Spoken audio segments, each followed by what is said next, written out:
Mateo 24 verse 35. Lilipas ang langit at ang lupa, ngunit ang aking mga sinasabi ay tiyak na mananatili. Maraming mga tao ang hindi naniniwala sa mga sinasabi sa Biblia, lalong higit na tayo ay paparating na sa huling kapanahunan na ang mga tao ay hinahanda ng ating Panginoon para tayo ay maging sapat pagdating ng ating Panginoong Hesukristo sa mga alapaap. Ngunit marami ang nagsasabi, maging sa mga nagko-comment sa ating channel, kung bakit napakarami raw nating sinasabi at napakarami pa ang hindi pa natutupad. Kaibigan, ang katuparan ng mga dilubyo na mangyayari sa ating mundo ay tiyak na mangyayari, handa ka man o hindi. Ngunit nais ng ating Panginoon na tayo maging handa. Mahal ka niya, kaya naman nais ka niya na maging handa at maniwala ka sa sinasabi niya, sapagkat binabanggit sa Mateo 24 verse 35, lilipas ang langit at ang lupa, ngunit ang sinasabi ng ating Panginoong Diyos ay tiyak na mananatili. Kaya ito ang babala ng ating Panginoon.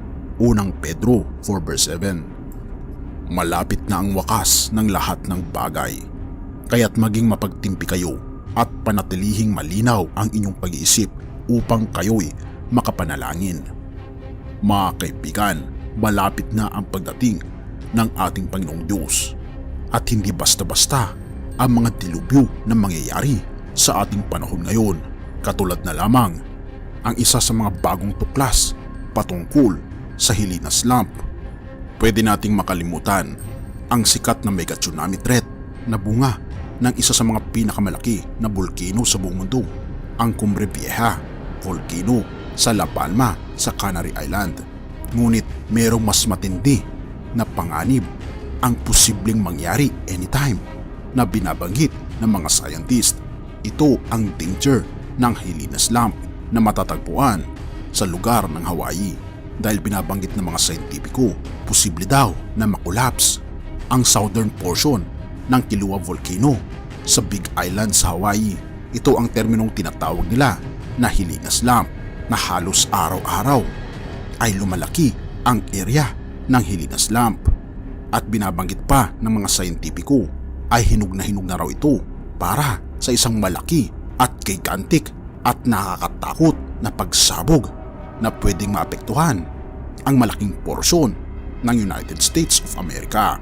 Ang Helena Slump sa south flank ng Kilauea Volcano na located sa Big Island sa Hawaii ay ito ang isa sa mga reason kung bakit lumalawak ang isla ng Hawaii, dahil sa paglalandslide na ang mga material deposits ay bumababa pailalim sa karagatan at nag-i-spill ito sa seabed na lalong nagpapalawak sa isla. Ngunit ito ay napakalaking threat dahil sa loob ng 200 years ay ilang explosion na ang naganap sa lugar ng Hawaii dahil na rin sa Helena Slump. At ang isa sa mga notable na pagsabog ng parte ng Helena Slump ay noong 1975, nung nagkaroon ng destructive tsunami na nakaabot ng California. Oo kaibigan, isang maliit lamang na pagsabog noong 1975 nang dahil sa malalaking mga debris na lumabas dito ay nag-cause ito ng matinding tsunami na umabot ng California, at napakalaki ng damage ng tsunami na ito at maraming mga buhay ang nawala dahil sa tsunami ito. Kaya naman binabanggit ng mga scientifico na pag sumabog ang Helena Slump na ito ay pwede itong maglaglag ng 12,000 cubic kilometers na mga bato sa Pacific Ocean na makakapag-generate ng mga mega tsunami at magpropagate sa pangkahalatang Pacific Ocean na eventually, mga kaibigan, mawawash out ang buong North America sa loob lamang ng ilang oras, at maraming tao ang mamamatay dahil sa pangyayaring ito. Kaya naman alerto ngayon ang mga scientifico sa United States maging sa Hawaii na halos araw-araw, oras-oras at minuminuto ay minomonitor nila kung kailan sasabog ang matinding volcano na ito na located sa Hawaii. Ngunit eventually, kaibigan, ito ay sasabog at hindi ito maiiwasan, dahil binabanggit sa libro ng Revelation, magkakaroon ng matitinding pagyanig at mga tsunami na nakakatakot, mga lindol na napakalakas na hindi pa nararanasan sa kasaysayan ng mundo. Ito ang mga nakakatakot na mangyayari sa huling kapanahunan. Kaya naman kaibigan, nais ng ating Panginoon na tayo'y maging handa. Hindi na basta-basta ang buhay sa mundong ibabaw. Ang mundong ito ay mawawasak. Ngunit ang nais ng ating Panginoon ay makapiling Kanya. Gusto Kanyang iligtas sa pamagitan ng pagpapasakop ng ating buong buhay sa ating Panginoong Hesus.